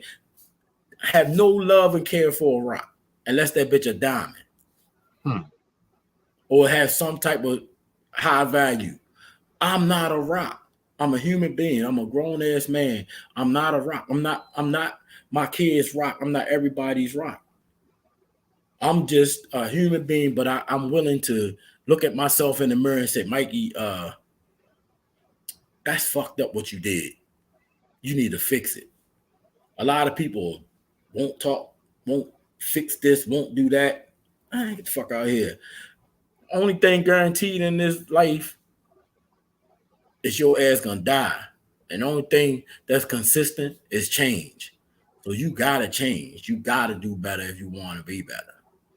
So I'm way better than the person that I was when I was younger. Yeah, absolutely. I like to think I am too. I might be a little bit more fucked up than no, I'm just wild. But no, I get it. But that's just comes with maturity. Like, I mean, some people don't have it though. Some people don't possess the ability to do that. Some people do, but they find it at a later date. Some people always have had it, but they just kept it whatever because they felt like it would make them, like you said, they felt like it would make them look soft or it would make them look whatever. But like one of the best things I've been able to do lately, yo, is just express how I feel about shit, yo, and say how I feel and not have it be taken as, oh, this nigga ready start crying.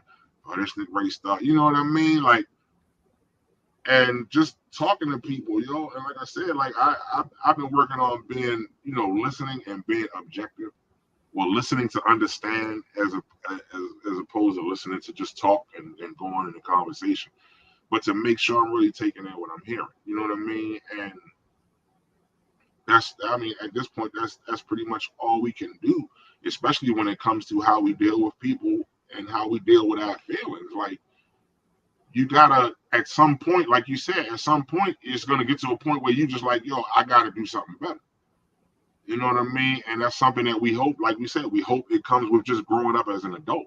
Like, it's crazy that we have to go through something very tragic in order to change our lives sometimes. But that's just the stubbornness of man and woman. That's how I look at it. You know what I mean? That's just the stubbornness of people in general.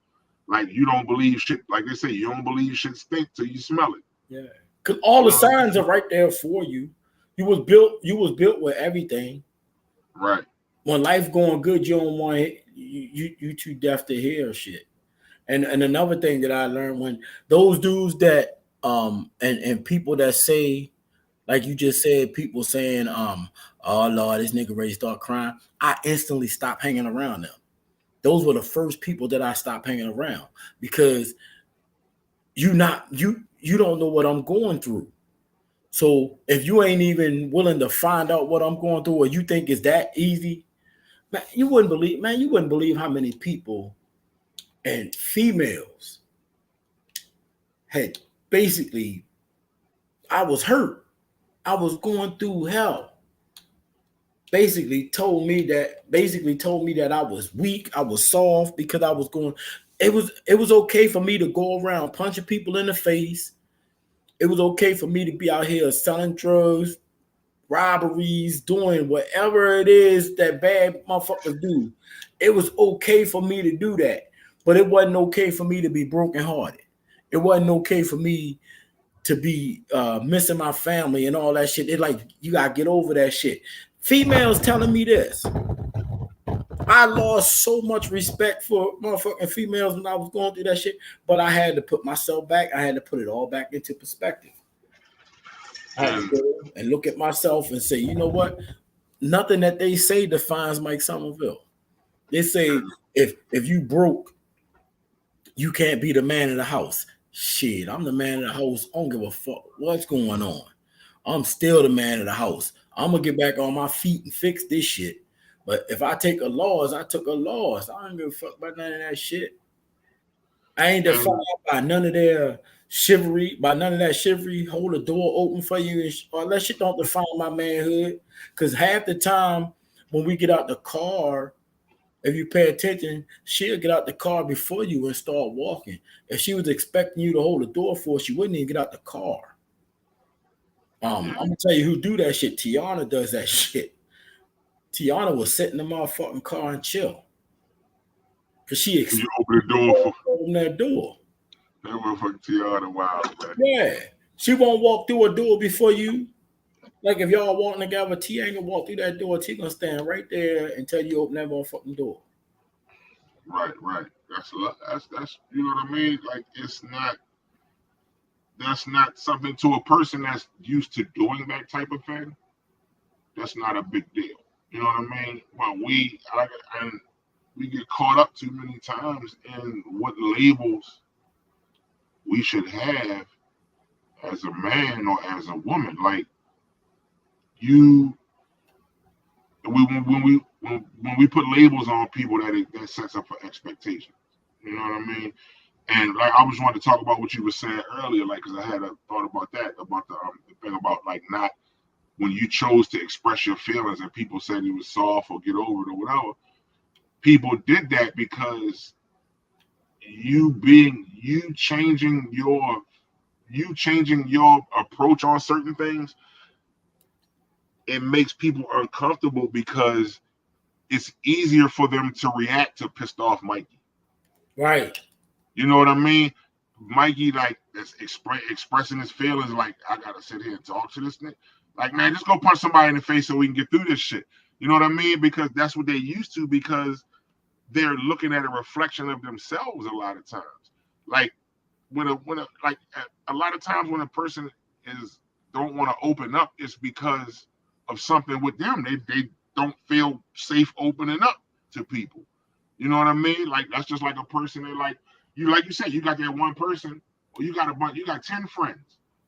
You could go to them and explain how you feeling about something. 5 of them will listen, not necessarily to understand what you're going through, but just to give you an ear to vent. 3 of them will try to encourage you. You know what I mean? 1 of them gonna be like, man, go ahead with that, just get over that shit. And then 1 person is gonna be like, yo, why do you feel like this? What's wrong? You know what I mean? So out of them 10 people, you might have 3 that will listen, but 1 that'll say, so what do you want to do? Yes. What do you think you can do? You know what I mean? And all the rest of those people, them 5 that just say that they ain't trying to hear it, or they just like get over it, it's because now it's triggering them to think about shit with themselves. You know what I mean? Like if I know every time you get pissed off, we out somewhere, you just gonna steal on a motherfucker that piss you off. I already know when I'm out, I know what I gotta do. I already know how I'm gonna be dressed. I already know how I'm gonna act. I already know, because I already know right now, motherfucker say something dumb, Mike gonna swing on him, and we in there, we wrecking. You know what I mean? Now we out somewhere and the motherfucker say something dumb, you like, look, brother, you know, we just out here having a good time. You know what I mean? Like, we ain't trying whatever. That motherfucker looking at you like, yo. Or that person starts the argument. Like, you ever had that happen? Where you trying to be peaceful, but another motherfucker, which like, nah, fuck that, Nick, yo, this bullshit, this, that. You like, yo, it ain't that shit, man. What the fuck wrong with you, Nicky? You because about life. Because it's just easier for them to wild out, because they're not dealing with any triggers. But if they see you actually going through your feelings about it, it's forcing them to think about having to deal with shit. And at that point, they might not be ready to do that. So the easiest thing for them to do is to say, well, nah, yo, you just need to get over that shit, or just distance themselves from you.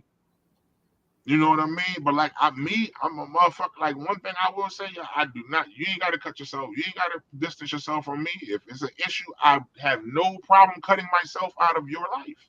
Damn right. Plain and simple. Like, one thing I've learned, yo, is like, my peace of mind is more valuable than I ever thought it was over the past year. I never thought that I thought my peace of mind came with just everything being peaceful. You know what I mean? That's not the case, because even when things was peaceful, I still found myself at odds with shit. It got to be. Why? And a lot of times it's not because we're doing something wrong. It is, you could say 60% of the time, but what you're doing wrong is you're still allowing it to happen. You know what I mean? That might sound crazy, and you might not be egging it on, but if you allow people to put you in a certain box all the time, or if you allow people to put you in a certain mindset all the time, you have to really look out and say, you have to look back at that and say, okay, now what am I? Maybe I need to distance myself, because the problem isn't you now. The problem is I keep gravitating towards you, and I know that you have an issue. So peace of mind, yo, like I said, over the past year, yo, like my peace of mind, yo, like it's important. It is. I love my wife. I love my children. They are 4 or 5 of the most important things to me. But before that, I gotta have a peace of mind. Because if I don't have that before I'm a husband or a father, I ain't a fucking husband or a father. I'm a nigga trying to get through husbanding and fathering until I can just be quiet. But nah, yo, like I said, man, like I don't, nope. I don't hang out where the fuck I don't want to hang out. I don't talk to who I'm company by my goddamn self. I'm a fun motherfucker to be around by myself. That's so, what I said. You know what I mean? I'm a whole Sea Island is a whole motherfucking vibe. If you didn't know, I am me. I'm him. What did nigga say? I'm him. I'm Himothy. You know what I mean? My own entertainment, B. Facts, yo. Like I will never, yo. I had to learn that, yo. But for those people out there, like, but you have some people, like, and I say this about my youngest daughter, yo. Like, she has so much empathy, yo. Like, if she could take your pain away, yo, she will try. You know what I mean? But one thing I've noticed her learning too is like I can't keep doing that, because now I'm sitting around trying to figure out why I'm sad. I'm sad because my friends was going through something and I done talked to my friend and I got them straight, but now I done took on that shit and now I'm sad too. And that's like that energy transfer and shit, yo, like that shit is crazy. And the fact that a person that gives empathy, like you can take on so much, but where do you get rid of it? Where do you unload it? And that's why motherfuckers be flipping out and they be like, yo, this motherfucker was always helpful. He was, yeah, but because it got to a point where he didn't want to do that no more. He wanted somebody to do what he was doing. And he didn't have nobody to do that. So the only way he knew how to react was to go the fuck off. Yeah. And that shit crazy, bro. You know what I mean? Absolutely. Being at peace is ultimate happiness. It gotta be. A lot of people don't realize that their peace, like inner peace, isn't just in you. It's the whole aura around you and what you create your peace with. Because you got to go outside. You got to be around your family.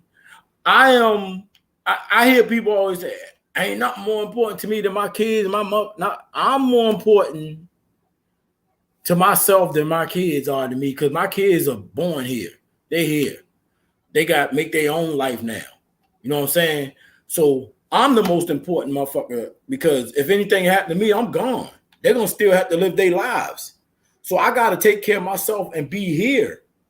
I don't want to be gone. You know what I'm saying? So all I'm saying is the most important thing on this earth to me is me. Because we all here for a while. So I can't keep putting everybody before me. Because my daughter, she go get married. She got to go with her husband. Same with my son. He go get a wife. That's supposed to be his life. You know what I mean? Ain't no love lost in me. It ain't no love lost for my kids. I already know I love my kids with all my heart, but I put me before I put anybody and everybody. But that's because your kids adults now, though, too. So you can focus. Damn right. You know what I mean? You ain't coming back here when your ass leave. You said what? When you leave here, you ain't coming back. That's one thing ain't gonna happen. I ain't gonna never see my father again in my life. Right. You know what I mean? But like I said, the peace that you create, it can't be you. I'm selfish with my peace. Because I give you your space to have your own peace too. Like I'm selfish with my peace. I'm selfish with my peace. Facts. I get it.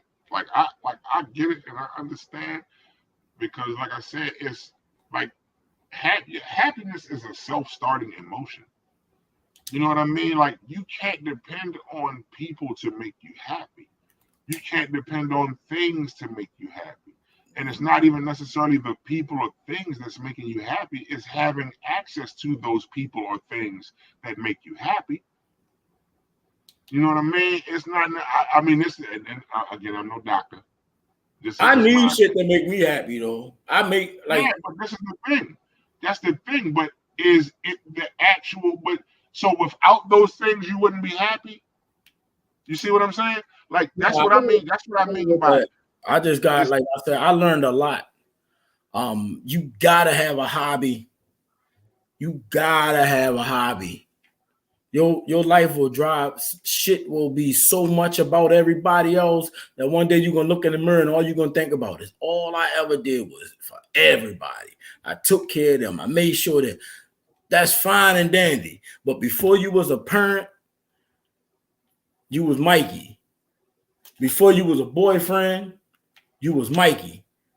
All that shit, you gotta make sure you're doing something and taking care of your damn self too, because I'm telling you, you're gonna get old. I told my daughter that. I said, you're not just a mom. You gotta take care of yourself. You gotta go out sometimes. You don't gotta go out the fucked up areas. You don't gotta go out the clubs. You gotta have a life. You gotta build some things that's just yours. Remote control cars, that shit just mine. That's one thing I got that's just mine. Everybody like, oh, you spend this much money on cars and that's crazy. My rent paid all the time. My car note paid. All my bills taken care of. How much money did you give me on any of these cars for that be stupid for me? I got $1,000 drone. That shit mine. I love taking pictures. I love seeing it. I love flying it. I got a two remote control cars that cost $1,000. One of them costs $800. No, two of them cost $800. The rest of them like $500-$600 a piece, and then I done put like $300 worth of work in them. That took up so much time from me. You gotta have a hobby. You gotta find some things in this world that's just yours. I don't want my kids to come out with me and play with my remote control cars. I don't. When I go out to the fields and play with my cars, I don't want my girl to be out there, you know what I mean? With the grill cooking out, doing whatever. Sometimes that shit cool, but sometimes I want to be out there by myself in a big ass open field. Each car run for like 40 minutes. I sit out in the field and drive that bitch around. Right. Making tracks in my head. I ain't think about one bill. I ain't think about one problem. I ain't think about one issue in my life. And all of that shit's still there. Even if it's just drawn or color. Like I just started drawing pictures. You gotta do something that's just yours, yo. It don't need to be shared with your wife, your husband, your kids. It need to be just yours. Real shit. You got and you gotta take the price tag off it. Something you put price tags on. We always put price tags on ourselves. The homecoming come and your daughter or son ready to go homecoming, you'll spend everything you got. But then you ready to go to a Christmas party and you want to buy the cheapest motherfucking outfit so you can make sure you pay your bills. You paid your bills when your son went to prom. You paid your bills for that shit. You gonna pay your bills for when you do. Kamala always said, like, why don't you just go get yourself some shoes or something? If you want the shoes, just get them. I got a shoe fetish now. And I'd be like, yo, and you think about it, and I'll be sitting there, yo, and the shoes don't be that expensive. And I'd be like, man. And then turn around and look at something in one of my kids' size and be like, oh, shit. That's fine. That's a deal. You know what I mean? And I could have did that Like for myself. $20 cheaper than your shoes. Yeah. But you'll give it, man.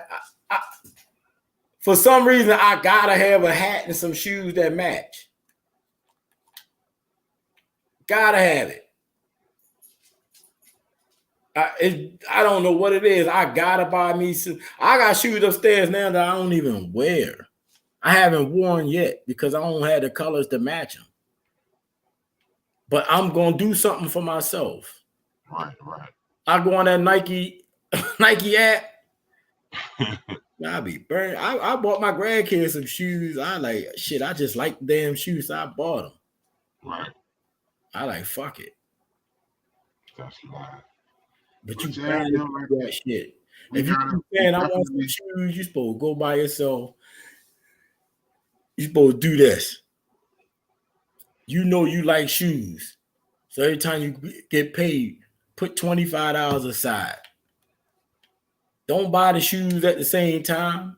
Don't spend $100 at the same time. Wait till you get the motherfucking $200 or the $150 or the $120 that you want. That's if you got it, like if you got, you got family, you still find a way to make that shit work for you. Yeah. Don't just spend all your money at one time. Like when I wanted them cars, I would put $100 aside, $100 aside, $200, $150, whatever. I say, fuck it, I'm going to buy this bitch, and I did it. I did it, and like that was just we had a good ass conversation tonight, man. For real. About the happiness and the things that we can do to, popsicle sticks for the Sheboygan split. Long live the fighting Sheboygans.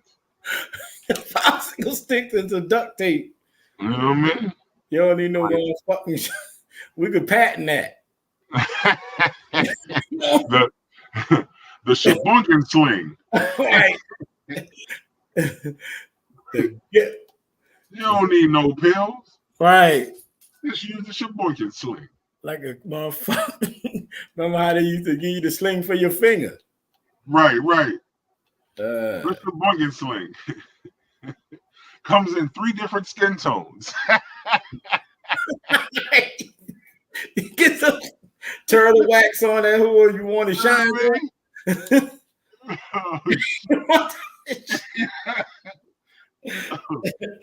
Oh yeah, yo. And that bitch look like a fresh kitchen floor. You know what I mean? Yeah. You know, that joy, long live the fighting Sheboygans. I'm still Out here. But as always, appreciate the conversation. Hell yeah. We'll be back next week. Hey, listen. Yeah. I had my birthday party with somebody on the 28th. Y'all come out, celebrate with me. I'm not, everybody having. I like go-go, so I ain't gonna sit around and act like I'm having no old school party. I like go-go. I that's how I am. I like go-go. I was gonna get Junkyard and let Prosperity and Junkyard play, but I'm going to Jamaica, and I ain't trying to spend all that money. You know what I mean? I'm gonna do me, but that's what I wanted for my 50th. I wanted Junkyard. Right, right. I gotta weigh out my options and do what's beneficial to me. I can dig it. Hell yeah. It's either Junkyard or goddamn Jamaica. So I go see my fucking Junkyard. You can listen to Junkyard whenever. I go see Junkyard up in Nipsey's for 40. Right. Hell yeah. But that's where I wanted it though. But y'all come. Oh yeah, we'll be out there. We definitely be through for that. Ladies and gentlemen, I'd like to thank y'all for joining us again. We will be back next Tuesday. Yeah. 17th. What'd you say? I was just saying, y'all have a good night. Yeah, absolutely, man. Appreciate y'all as always. Love you, bro. Love you, B. Be easy. I'm gonna holler at y'all, man. All Y'all right. have a good one. Peace. Peace.